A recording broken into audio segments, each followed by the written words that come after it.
Welcome back. Keenan Singleton joined by our WCPO High School Insider Mike Dyer here and the Commissioner of the OHSAA, Dr. Dan Ross. The Commissioner since 2004, correct, Commissioner? That is correct. Time has been flying by, I'm sure. Keenan, it's gone very quickly.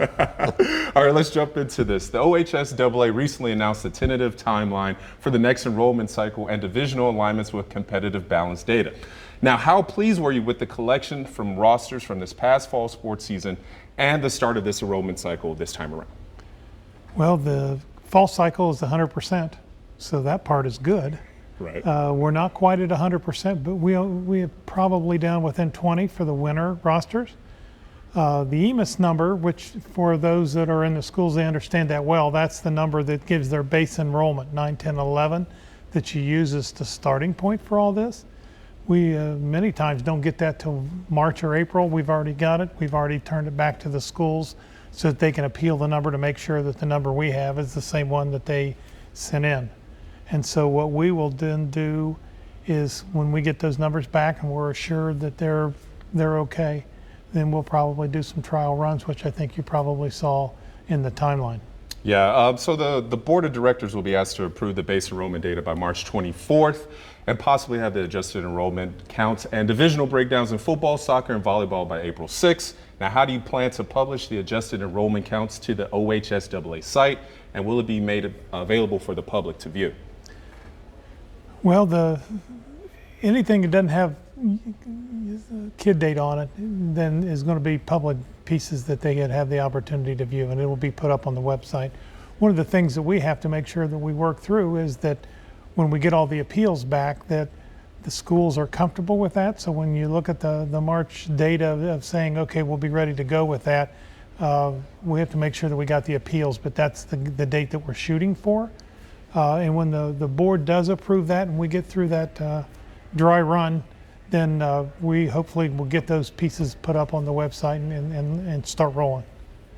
For us, it'll give us then the opportunity too to look at where you make your cut lines in your divisions and how all that is going to work. So we would rather make sure we do it right, and it may be in that timeline's in a ballpark. We would make sure that it's right versus put it out, and then all of a sudden you have some that you have to move around, and then when you do that, it's a domino effect all the way through all the other divisions. Accuracy over speed, obviously. Absolutely, absolutely. Dr. Ross, I know this measure was passed in May of 2014. We've had a lot of years to digest everything, discuss it, debate it. I'm just curious, does another state have a similar setup as Ohio? No. Okay. And when we would meet, and it passed in February of 14, or in spring of 14, mm-hmm. And we've probably at that point in time been working on this for 7, 8 years, of which when it finally passed, it was the 4th effort, but every one of those efforts were very close. They were within 25 or 30 votes, and out of 800 some schools, you know that you're close. You know, you may not have just hit the tipping point, but you know that you're really, really close with that. But it took a long time for all of it to come together. We got a lot of input from a lot of people over that point in time, and we felt really, really confident with what we came up with. How much of an adjustment will you think we'll see in the numbers when everything is released? Well, I think that one of the things that we think that where we'll see the biggest adjustment is going to be probably for three different categories. One, if you get your kids from outside, and most of them are coming from the outside, there's probably going to be an adjustment with that. The second one is if you're in the bottom of a tier, because you may have the ones that are going to come up, mm-hmm. and if you're in the top of the tier, you may have some that may push you down. So it's probably, I would say if you're in the bottom of your division currently now, you'd have to have a lot of kids come in to push you up to the next division. But if you're in that top quartile, and you get some kids, most of your kids are coming from outside your district or outside your feeder system, you probably would have a better normal chance to move up. Been a lot of discussion about the multiplier. I'm just curious, is there a good indicator that the OHSAA is looking at to know that the multiplier is actually the correct number for the foreseeable future? Well, the multipliers that were put in place most of the team sports are 5. Soccer has the fewest number of divisions of all of those, so that's why it's a little bit higher, because Right. the size of your division's a lot larger. Sure. And football was smaller because the size of their divisions are smaller. And so they were put in place with that piece put in mind, but I don't think that anybody believes that they're perfect. I don't think anybody believes that the system is perfect. But you almost have to go through the cycle and see how it does. Does it make the kind of movement that you need to have? I think most of our ADs and most of our schools would tell you that they're tickled to death that something's being done, and they don't expect it to be perfect, but they expect that the association and the board and their representatives with their coaches association would share things that they believe would make it better. Because one of the things that we've absolutely received commitment from the board is that when we receive those pieces, we take them under consideration for the next cycle. So what we're going through is probably going to last 2 years. And then, so during that 2 years, you're going to be putting together all of those tweaks and all those suggestions. The committee is still together. We met about 6 weeks ago, and just to make sure we answer questions about things that have come up since it passed. And so we feel really, really fortunate that we feel like we're on the right step. We're made the right steps. We're going in the right direction, but we also know that we have a long way to go. It's a journey, and it won't be perfect. Obviously, we're in a tri-state area here in Cincinnati. Indiana has a success factor as part of their level in the playing field, as it were. What are some of the different feedback items that you've heard from maybe some neighboring states and their state association? Well, it's funny because of the success factor, because the very first proposal we put on 4 years ago had a success factor, and it didn't pass. And too many of our schools, at least at that point in time, believed that a success factor was a punishment for being good. And so I don't necessarily think that that's what the success factor is, but we removed it, and it's something that certainly could be in conversation later on. But I think that piece is one that probably merits some conversation. There are a lot of states that use just a flat multiplier, and it's mostly a multiplier toward non-public schools. And we did not want to do that. We wanted that whatever we were going to do for competitive balance, we wanted to do the same thing for the public schools as we were doing for the non-public schools. And we just thought that that was the fairest, because with open enrollment, many of your public schools are having students come in from outside. And so when the open enrollment piece was added for us, it was like, okay, we believe that for the most part, we're carrying, this is the non-public part and this is the public part, and they're very similar. Here we are on the cusp of determining the numbers, as it were, for fall sports. What's some of the feedback you're receiving just from superintendents, ADs? I mean, this passed, as we mentioned earlier, a couple of years ago. So what are you hearing from the members? Last summer they were a little upset because it didn't get started. Yes, indeed. I've yes, heard that. Yeah, I'm sure that you've heard that too. But I think Keenan's point about to make sure that you did it right versus it had to be done at this point in time was, for us, it was advantageous to take the time that many of our cities that were working on trying to make sure that they were counting this the right way or that the right way, that we gave them time to make sure that the information that they were submitting was going to be correct. It was much, much better for us to take the time to get it right and to give them the opportunity to have the training so that when they have to do it the next time, they know exactly what to do. Because the next time will be probably the same. The time after that, depending on what happens with the referendum and people's feeling about whether it does enough, whether it does too much. There's always going to be consequences that no one ever sees. You can think that you anticipated it all, but you didn't. Right. And so there's always going to be things that that when they come up, you just have to have a willingness to say, okay, how are we going to deal with that? How close was Ohio to a split between public and private? At the very beginning, when actually we were having conversations about this before the big push came to split, because we were hearing so much rumbling out there from schools, and I call it water cooler talk, that on Monday morning on Monday morning, there's a lot of conversation about the team they played Saturday night and where they got their players, and that player lives next door to the quarterback and he's now playing over here, Sure. and that kind of a piece, and much of that was getting quite vocal.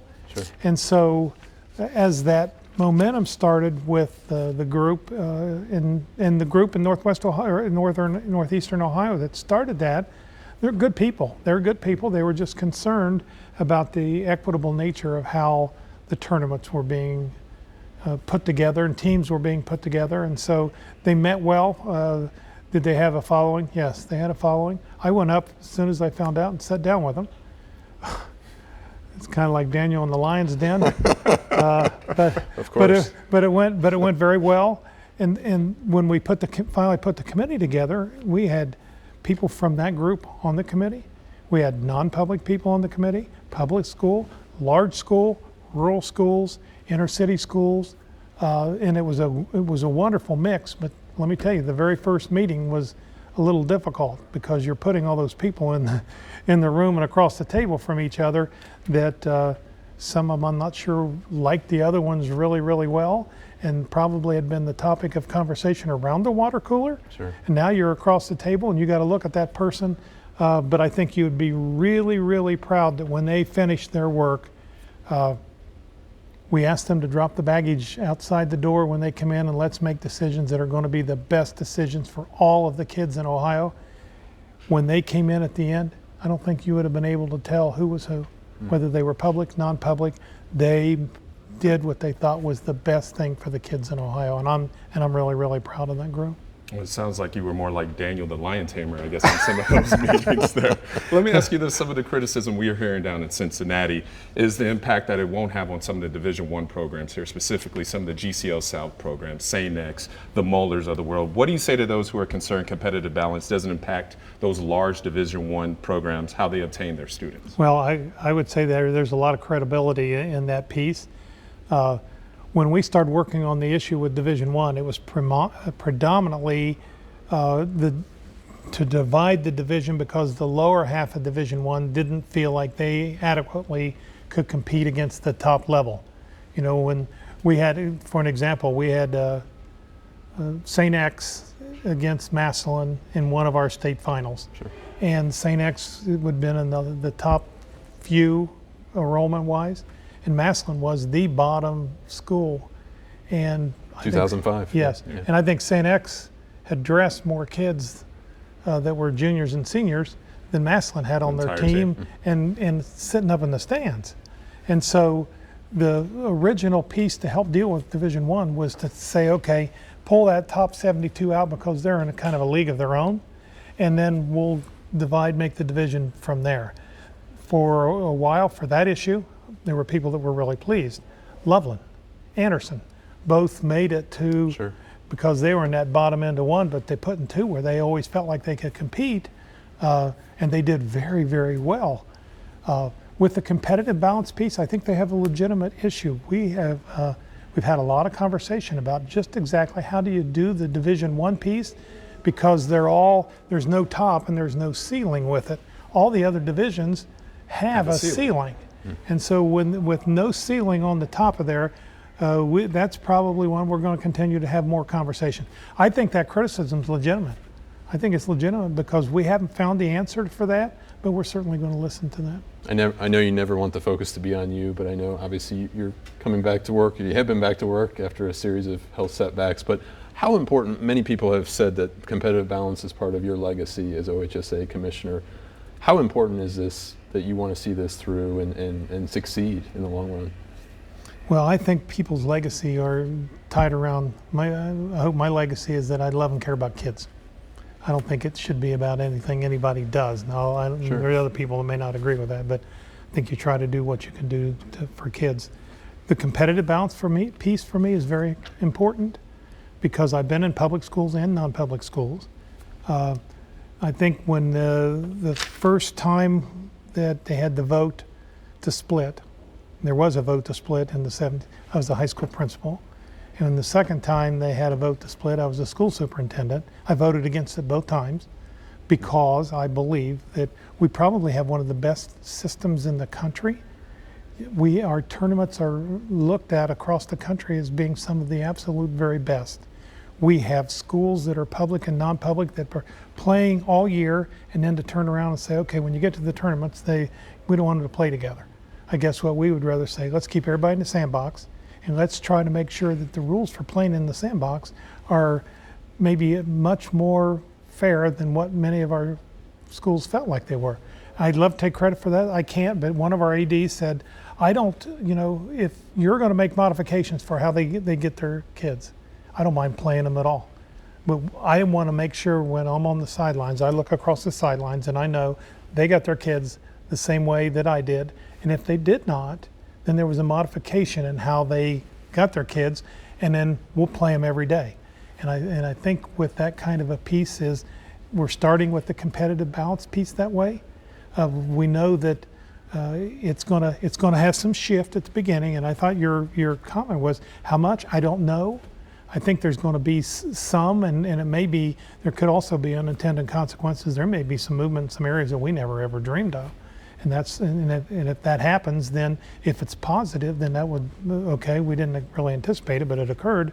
But if it's detrimental to a class of schools or a group of schools, then that's something that we know we need to take a good hard look at.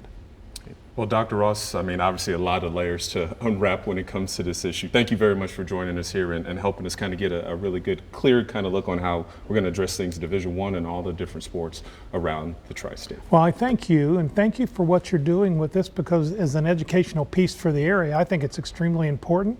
High school sports in Cincinnati is very, very important. In Ohio, it's very, very important.